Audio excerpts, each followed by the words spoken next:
Hello, everybody, and I know it's the day after I did the initial reaction. I couldn't wait. I almost did this last night.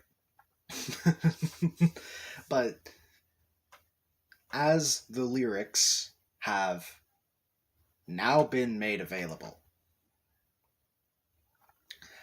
I really, really want to do a proper lyrical analysis of cost of being useful. So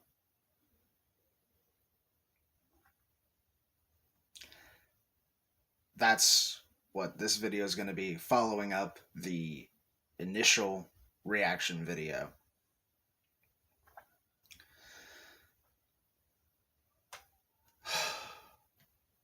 It's early, so really the only thing that I'm trying to put any effort into is whenever I'm actually delving into the lyrics, not whatever this intro is supposed to be. So let's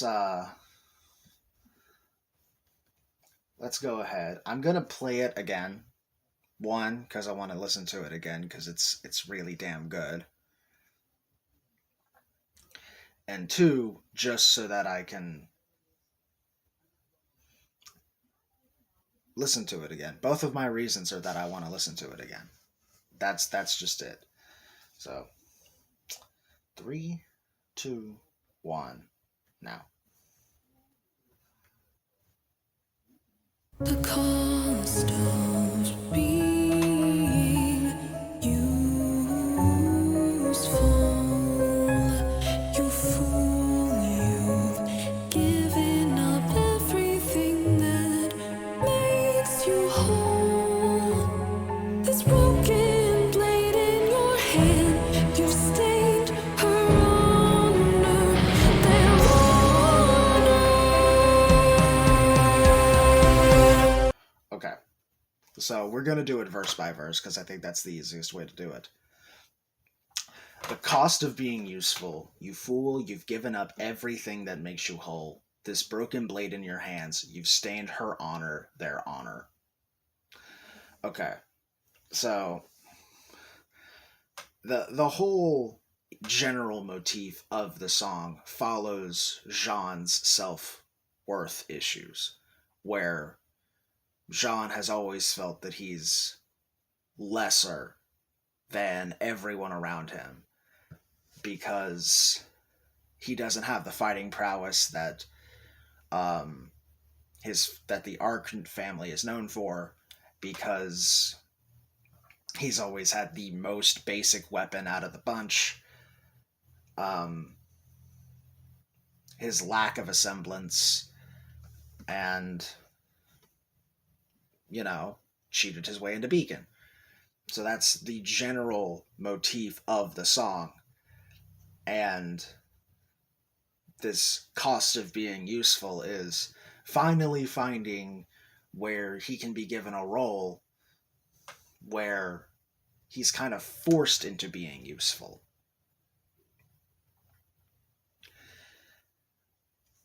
At least going off of how I perceive the purposes and roles in the Ever After to be. You fool, you've given up everything that makes you whole. So that's the basic idea, is that when Jean becomes the Rusted Knight, he's no longer Jean Arc. He is the Rusted Knight. And that identity is going to take him over. The same way Ruby has been offered to give up Ruby Rose.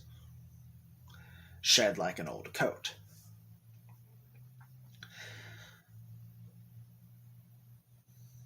But as we can see here, doing so is not the best decision. It's not the best decision at all. Because of you fool. This broken blade in your hands, you've stained her honor, their honor. Okay, so Gear already has sort of confirmed that her honor is meant to refer to Pyrrha. So Jean having killed Penny, a perception could be that he has tainted Pyrrha's honor, because that's what he's been fighting for this entire time, is to avenge Pyrrha.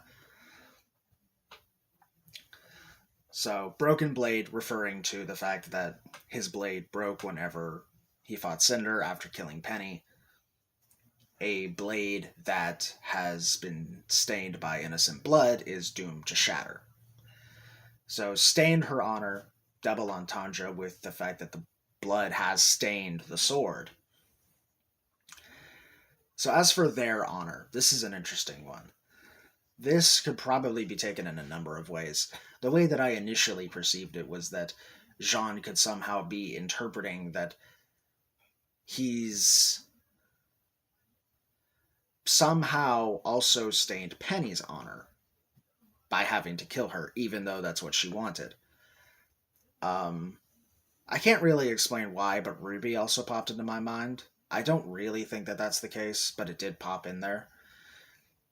And of course, there's also, you've stained the honor of the Arc family name in general. Not just with having killed Penny, but also the way that you started out, not being useful. Also, the blade is stained blood, which is red, which is also the only non-yellow thing in Jean's bit in the intro.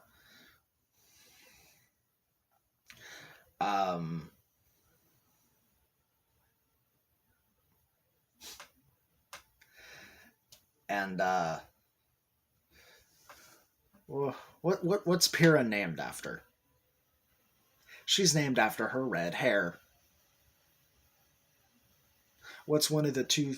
What are the two things that Jean has to remember Pyrrha by?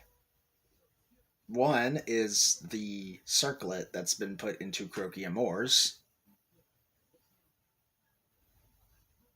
which was used to kill Penny. The other is the sash that he wears, which is red. Also, Pyrrha is named after Pyrrhic victory. And I don't think having to kill Penny is a victory. That's probably the bit that I've been stewing on the most, is how deep that one runs.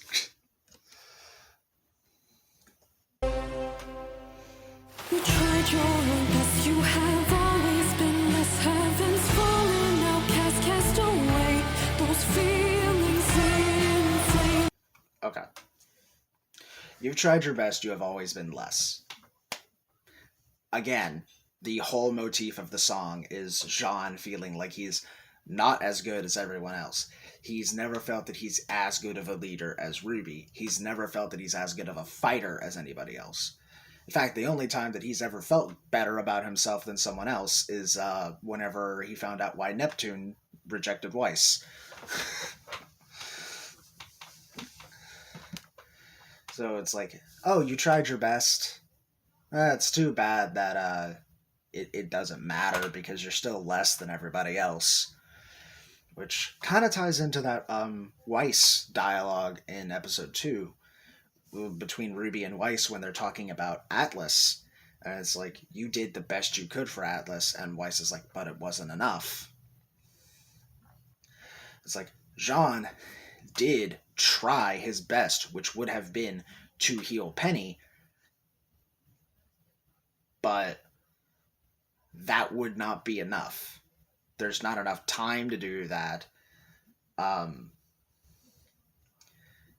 There's, like, even if he picked up Penny, ran while he was trying to heal her, I don't know how high his aura was at that time. And I mean, Jean has a lot of it, but you gotta think that the dude who has the fastest regenerating aura just died that very same volume. Hazel. Just saying. And it's not just in reference to Penny, it's in reference to everything else. Jean tried to go and save Pyrrha from the Nevermore during the Vital Festival, but it came crashing in anyway. And who ended up saving Pyrrha? It was RWBY instead. Now, she didn't save her later, mind you. Neither of them did later. Jean tried his best to comfort Pyrrha after she found out about the maidens. That didn't work out. He tried to be the protector when the transfer was starting. That didn't work out. He tried to kill Cinder. That didn't work out.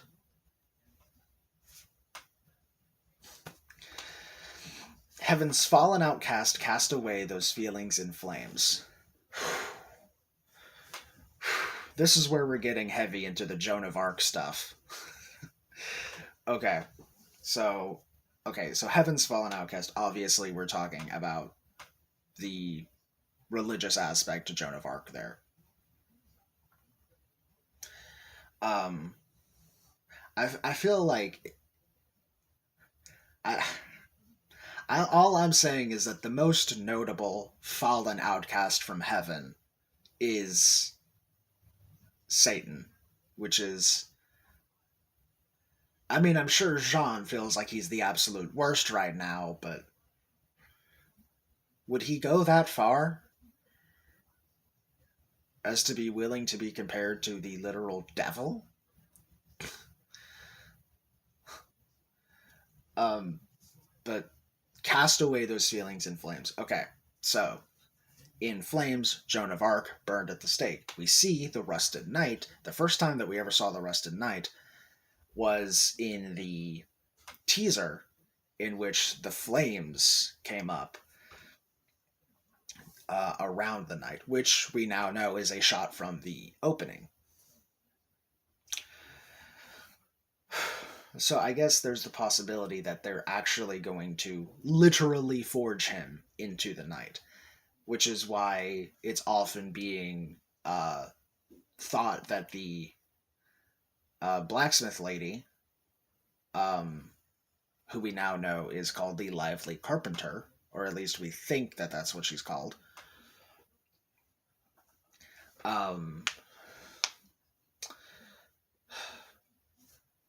she's at the blacksmith, and there's a lot of fire, so most people are thinking she's going to be responsible for Jean turning into the knight, which is why that's the cover art for this song, is her ripping out his being, essentially.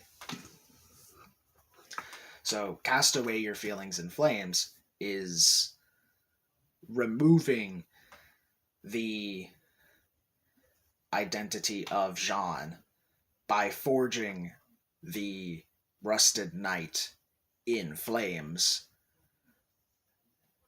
much like burning Joan of Arc at the stake. Forgive me, dear God, I plead you. I was made to bleed. You cannot disagree. You without one to concede. Okay, this is the verse that has given me the most trouble. So the song seems to be alternating between Carpenter and Jean. The song seems to be going in both directions in terms of whose perspective it is.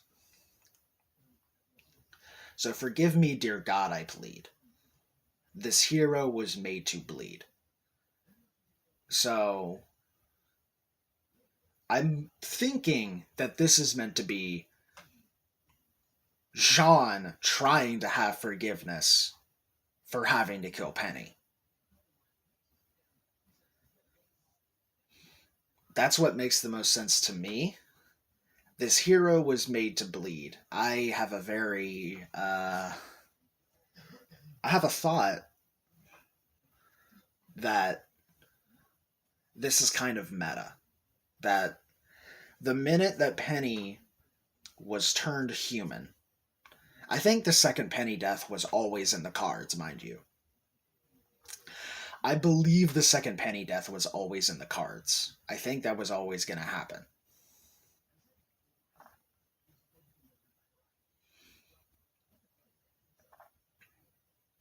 So, this hero was made to bleed. I think in terms of whether they were planning on the second Penny death or not, I think once she was turned human, her fate to die was sealed. Because that's the only time she can really bleed. Yeah, she was leaking that green stuff earlier in the volume, but now that she's been made human, she's been made to bleed.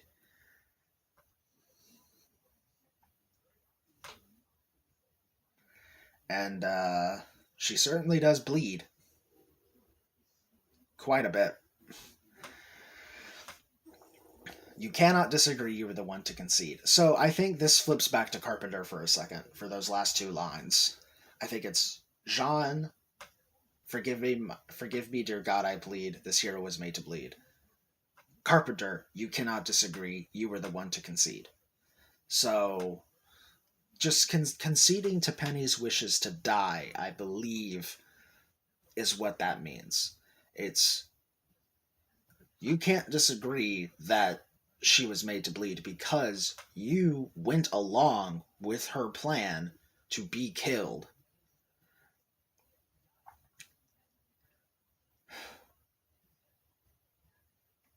That's my thought on that anyway.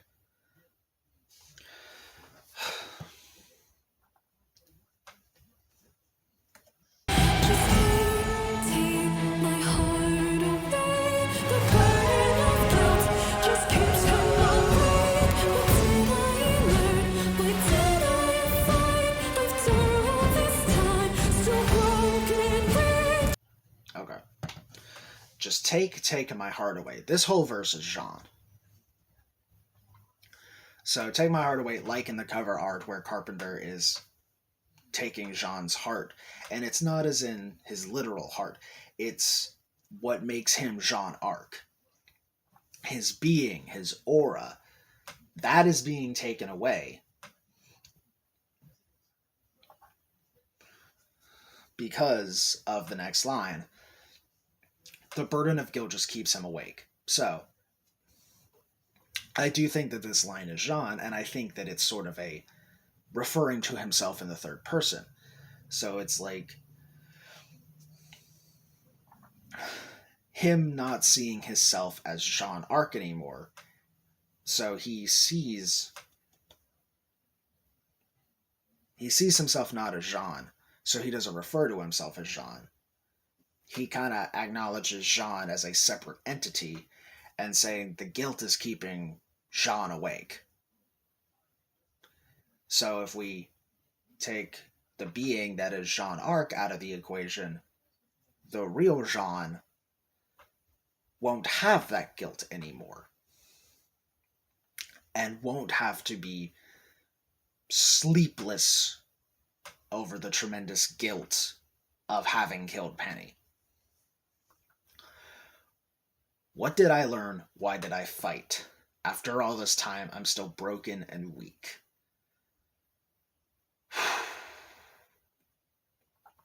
That's very heavy considering last volume. Last volume very much acknowledged Jean's growth. Both as a fighter and as a person. We have that moment where Yang is like, I know how much you've had to do to get where you are. And Ren is like, oh yeah, he doesn't have any fear. He thinks we're actually going to do this and get it done. There's no fear in him. But this is saying, basically, that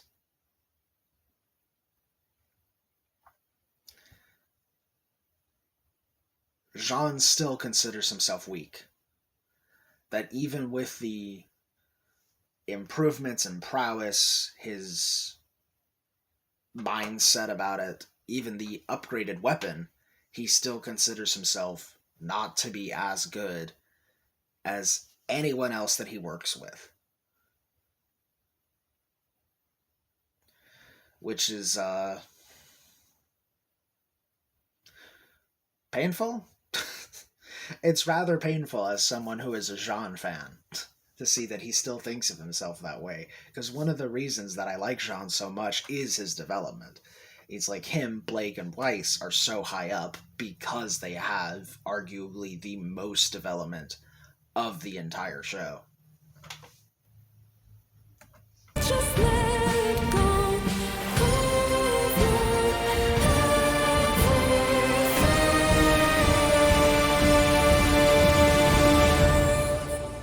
You can still be mine. You just have to pay this price.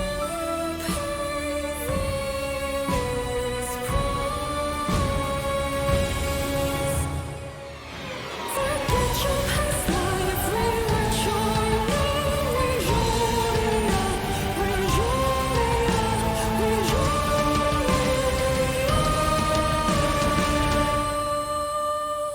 That's just the cost, and that's just the cost of being.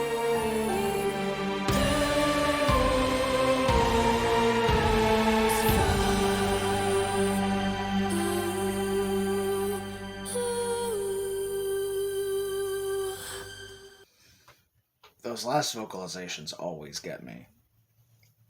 Every single time. I have chills every time. Just let go of your everything. So again, the entire being that is Jean Arc being separated and his identity replaced by the Rusted Knight. Hence, you can still be a knight. You just have to pay the price of, oh yeah, you're not going to be Jean anymore. Forget your life and rewrite your name. You're not going to be Jean. You're not going to have Jean's memories. You are going to be the Rusted Knight, and this is now your purpose. This is what you are because it's what you do. And then we have the Rejoicer, which is French for rejoice. So rejoice, rejoice, rejoice makes sense. Joan of Arc, French historical figure. And that's just the cost of being useful, is that in this context, in the way of Jean, is that, oh man, that goes actually a little deeper than I thought, is that Jean probably already believed this anyway, but in this context, it's able to have a more, I guess, literal way of happening, which is the only way for Jean to be useful is if he is not Jean. That Jean Arc is what's holding him back from being actually useful.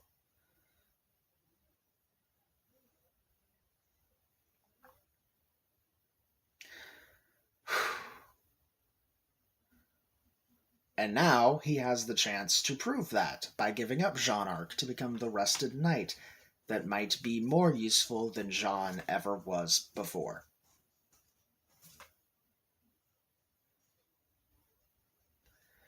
This song, I already said this in the reaction, I'm going to say it again. It has me terrified, because I think it's an accurate prediction of where Jean's character is going to go in this volume, and I'm scared. One, it's a terrifying song.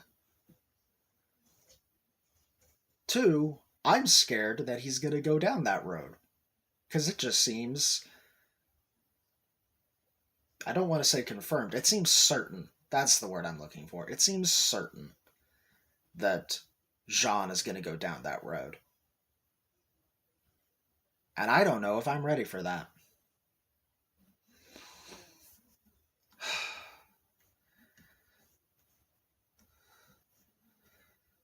So,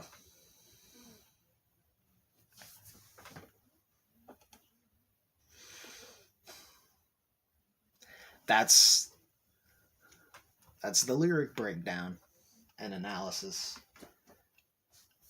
I might do this for the Volume 9 soundtrack whenever it comes out.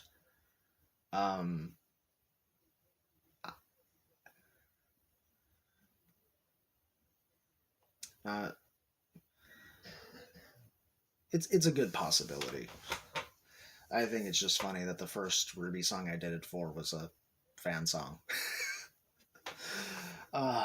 So, Gear, again, this is a phenomenal fan song, and I've been listening to it on repeat a whole lot. I absolutely love this song. It's fantastic. Um, very, very much worthy of being compared to actual RWBY songs. I said it on Twitter, but like, it's up there with Divide and Lucis Notori for just being a terrifying RWBY song. And it's on my playlist now as well. It's on the RWBY playlist that I have, which is, aside from remixes and scores, there are a few in there, but it's basically every RWBY song except The Truth and Not Fall in Love with You. So that's that. Remember, if you want to see the reaction to the new RWBY episode early, you can watch it via the Discord link in the description. But until then, whether you do that or not, it'll be available next Saturday. And then the episode after that will be early as well. Every episode is early if you're on the Discord. So that's that. Do all those YouTube algorithm things, and I will see you in the next video. Bye bye.